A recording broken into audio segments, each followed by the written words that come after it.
नज़ारा आप लोग का कैसा लगता है देख लीजिए।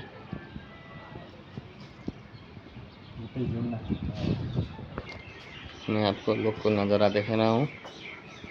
ये फुटबॉल ग्राउंड है, football ground, cricket ground, volleyball ground, सब खेलकूद यहाँ पर होता है। देख लीजिए, देख लीजिए आप लोग का ये सुखना बहुमुखी कैंपस कैसा लगता है कमेंट करना। देख लीजिए,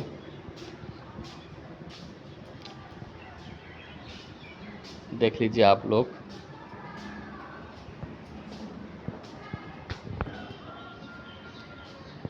यहाँ पर पानी खाने के लिए डाल रहा है नोटिस बोर्ड। यहाँ पर जेल है।